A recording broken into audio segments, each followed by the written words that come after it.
Hi, this is Mark from Newsweed.com, and I've been enjoying watching the reaction on StockTwits after the second video passed, where I told the people they're acting like a bunch of nuts. I stand by that. They still do sound like they're acting like a bunch of nuts. Everybody knows the risk of the stock market and the risk of getting yourself involved with a bankruptcy company. Now, I know the guy Teddy said he's going to lose 9,000. Trust me, I'm going to lose much more than that. However, I'm not at the point right now that I believe 100% that I'm going to lose that money. It's a very wealthy company, as we discussed before, and these bankruptcy proceedings can be very surprising. Ask yourself, what benefit does it do for them to screw the shareholders?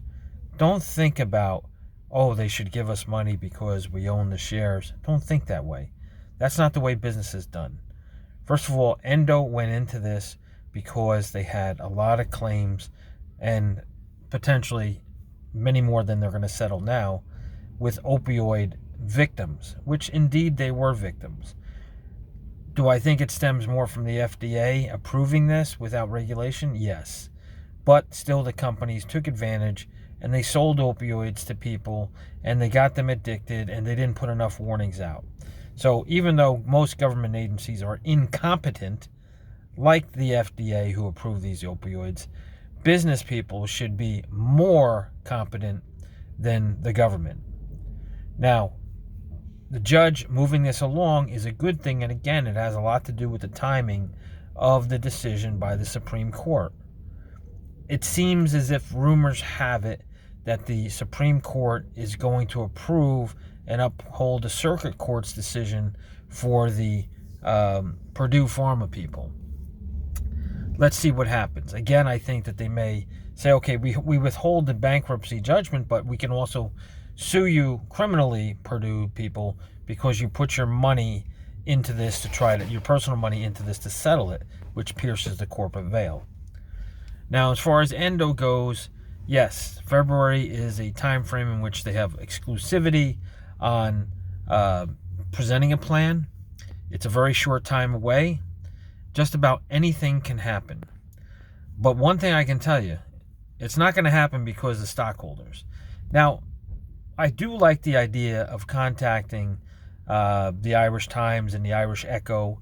I do happen to have been in Ireland a year ago for another pharmaceutical company, and I did meet with the son of the editor of the Irish Echo. You might want to reach out to her. She's a very fine woman, and you can bet that she would probably listen at least, or one of her reporters would listen. Don't forget, Ireland is where most of the pharmaceuticals will be made in the future. That's their number one product. And it's not going to help Endo International by going out of business, or Ireland from if they went out of business. So they had to do this legal maneuvering. Personally, I think it's brilliant. Of course, you take this to court. Of course, you use legal methodology to get out of being strangled by lawsuits forever. Now, it may just be the fact that because of the politics behind the opioid situation, and as we continue with fentanyl deaths, which stem normally from the opioids that were prescribed for people and that were given by pharmaceutical companies, it may just be so political that this company does have to go out of business.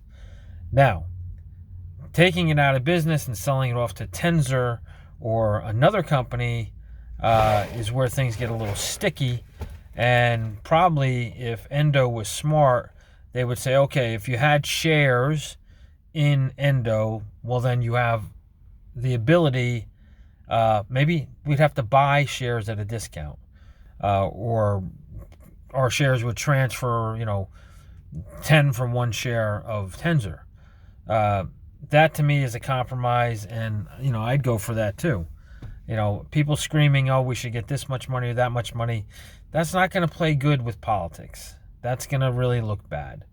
And probably the Department of Justice with the current administration does not want to look bad at all. So, in my opinion, I think that those are the directions that could possibly happen. Now, if there was a payout, hey, I'd be happy with it. But why? What's the motivation of the company to do a payout? What's the motivation of the company to keep the shares intact? Think.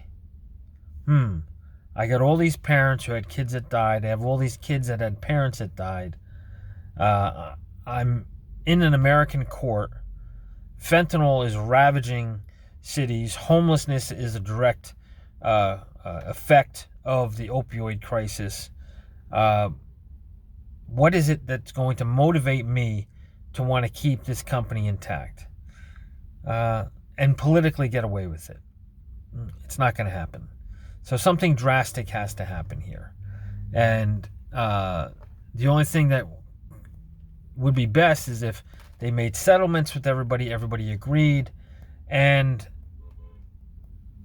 it was politically digestible, which at this point, I think not. And you know what's happening in America. Look at any street, look at any town. There's endless amounts of homeless people that are addicted. They're not just drug addicts that decided to take drugs. I mean, even my idiot ex-wife, going back to the 90s, I think when these things were approved, my daughter went to the dentist, and the dentist prescribed opioids. I mean, if I wasn't paying attention, I would have just let her take it, but I was paying attention. These mistakes have become big problems in America and elsewhere in the world. But more so America, because you can get profit from selling these things. And that's where the shame is. So let's not be saying that, people that took opioids are just drug addicts. Certainly there were 10%, maybe 15% of people that just wanted to get high. But most of it was from the failure at the FDA, a failure of being responsible by the corporations, a failure by the doctors that prescribed them, and a profit motive. End of discussion. And there's been so many people that went from opioids to heroin and now to fentanyl. I think the proof is in the pudding. So, as much as I want to make money on this, I think it has to be done politically correct. Blessings to all the people that hate my guts for speaking out and speaking what I feel logical. Have a great weekend, but I would stop the shenanigans and the craziness. And as one person put it, I think it was, I forget his name, this is not hopium. You can't have hopium. You have to have logic. And the logic says this is not politically correct to do it the way you want to do it. The company can save itself transferring shares or doing something to compensate, but what would be their motivation? Thanks. This is Mark from Newsweed.com. Have a great weekend. And don't forget to continue hating me. It's okay.